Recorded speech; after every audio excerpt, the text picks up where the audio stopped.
जय हिंद दोस्तों। तो आपका स्वागत है फिर से अपना यूट्यूब चैनल महाभारत ज्ञान केंद्र में। तो जैसा कि आप लोग जानते होंगे कि अभी हम लोग आपदा के बारे में ही पढ़ रहे हैं लगातार। तो उसमें आज हम लोग पढ़ने वाले हैं क्या, तो आज पढ़ने वाले लोग वैकल्पिक संचार व्यवस्था। यानी कि वैकल्पिक संचार व्यवस्था कहे तो क्या, जैसे कि जब आपदा आती है, आपदा कोई भी हो सकती है, चाहे बाढ़ हो, सुखाड़ हो, ठीक है, या भूस्खलन हो, भूकंप हो, हिमस्खलन हो। तो ऐसे जब आपदा आती है तो उस समय हम लोग अपने आप को किस संचार माध्यम से सरकार से कनेक्ट करके अपने आप को सुरक्षित उस जगह से निकाल पाते हैं, या किसी भी लोग से हम लोग कनेक्ट कैसे कर पाते हैं अपने आप को, ताकि हमें उस प्रॉब्लम से निकलने में मदद मिले। ठीक है, तो वे सब संचार व्यवस्थाओं के बारे में हम लोग पढ़ेंगे। लेकिन उनसे पहले हम लोग कुछ पॉइंट है जहाँ पर आपदाएं आती हैं उसके बारे में हम लोग जान लेंगे तो बेहतर होगा। ठीक है, तो आइए उन पॉइंटों को थोड़ा हम लोग जानकारी ले लें अच्छी तरह से। तो देखिए, पहला पॉइंट जो हमारा है वो बता रहा है कि भारत में, ध्यान जरा समझिएगा, कह रहा भारत में चक्रवात जो है, भारत में चक्रवात प्रभावित क्षेत्र कौन कौन से हैं। तो कह रहा है पूर्वी तटीय भाग, जैसे गुजरात का, ठीक है, गुजरात का तटीय क्षेत्र एवं अंडमान निकोबार द्वीप समूह। यानी कि जो चक्रवात आता है भारत में, उनसे कौन कौन से जगह जो है, कौन कौन से क्षेत्र जो है प्रभावित होते हैं। तो कह रहा है पूर्वी तटीय भाग, गुजरात का तटीय क्षेत्र एवं अंडमान निकोबार द्वीप समूह। तो समझ गए आप लोग कि चक्रवात से कौन कौन से क्षेत्र प्रभावित होता है। ठीक है, अब अगले पॉइंट को देखते हैं हम लोग। तो कह रहा है कि भारत में बाढ़, अब यहाँ बाढ़ वाली आपदा के बारे में बात की, यहाँ पर चक्रवात के बारे में बात किया था, यहाँ पर बाढ़।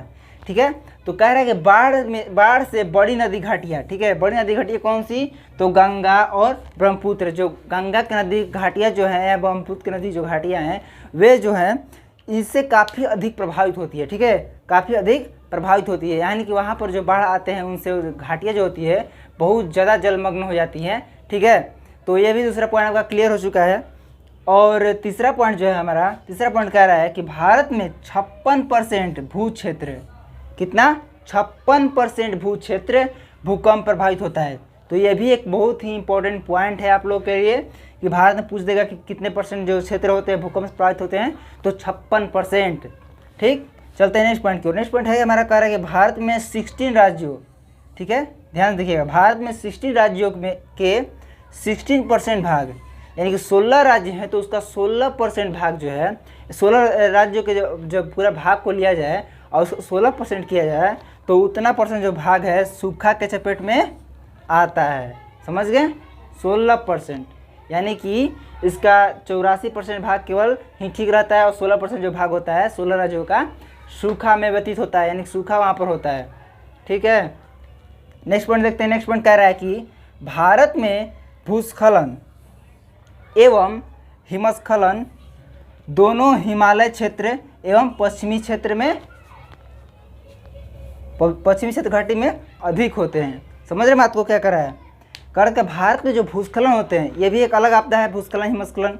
ठीक है, तो भारत में जो ये भूस्खलन और हिमस्खलन आते हैं ये अधिकतर कहाँ पर होते हैं, तो हिमालय क्षेत्र में या पश्चिमी घाटियों में अधिकतर घटते हैं। तो आपका जो 5 पॉइंट थे ये टोटल क्लियर हो चुके होंगे। ठीक है, जो कि बहुत ही इंपॉर्टेंट है। तो अब हम लोग पढ़ेंगे अपने मेन मुद्दे को, जो कि हमारा है वैकल्पिक संचार व्यवस्था, जो कि इन्हीं आपदाओं के आने की वजह से क्या होती है, बाधित हो जाती है। ठीक है, और ये किन किन तरह से बाधित होती है हम लोग उसको पढ़ते हैं आगे। तब तक आप लोग इसका स्क्रीनशॉट ले लें। तो संचार व्यवस्था के बाधित होने के निम्नलिखित कारण हैं।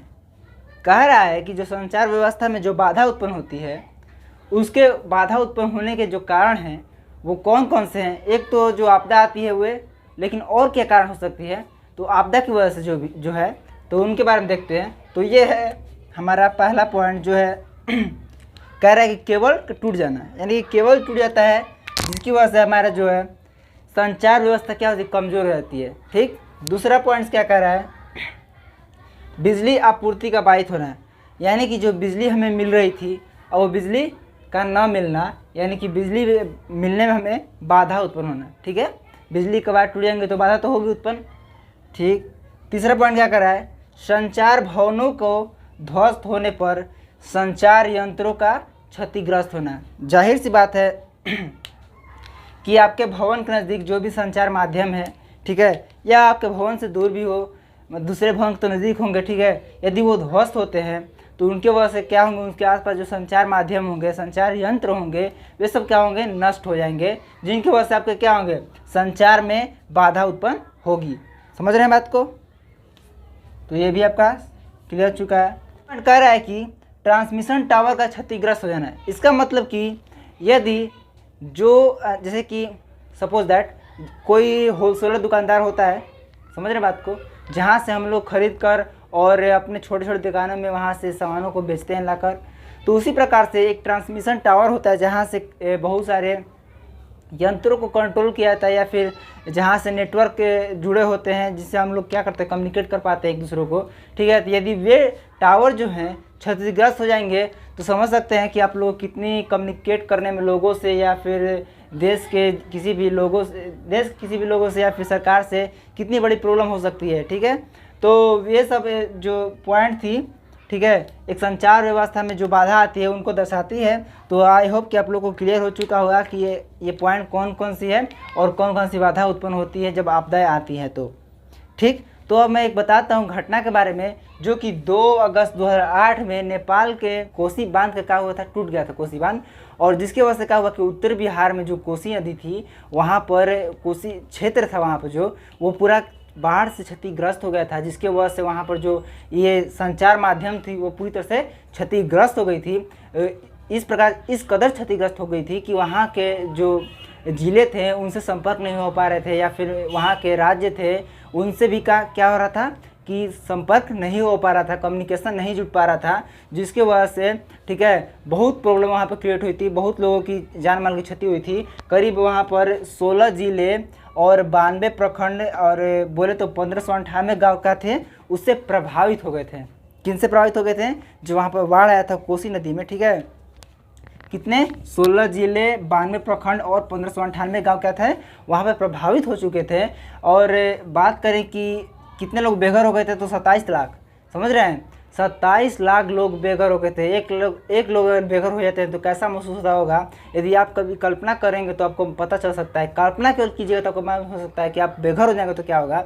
यहाँ पर 27 लाख लोग बेघर हो गए थे, और करीब 1.06 लाख जो हेक्टेयर ज़मीन थी वहाँ की कृषि, जहाँ फसल उगाई थी, वो फसल जो थी पूरी तरह से नष्ट हो गई थी। तो सोच सकते हैं कि वहाँ पर कितनी बड़ी क्षति हुई थी। कब? 2 अगस्त 2008 में। तो इस प्रकार आप लोग का जो ये संचार व्यवस्था था, ठीक है, इसके कुछ पॉइंट थे जो कि ये का हो चुके हैं, पूरी तरह से कंप्लीट हो चुके हैं। अब हम लोग आगे देखेंगे संचार मतलब कि प्रणाली कौन कौन सी है, ठीक है, संचार प्रणाली कौन कौन सी है जो कि इन हालातों में भी कुछ हद तक आपकी मदद कर सकती हैं। तो उनके बारे में हम लोग अगले वीडियो में, ठीक है, देखेंगे। तब तक के लिए आप लोग का धन्यवाद।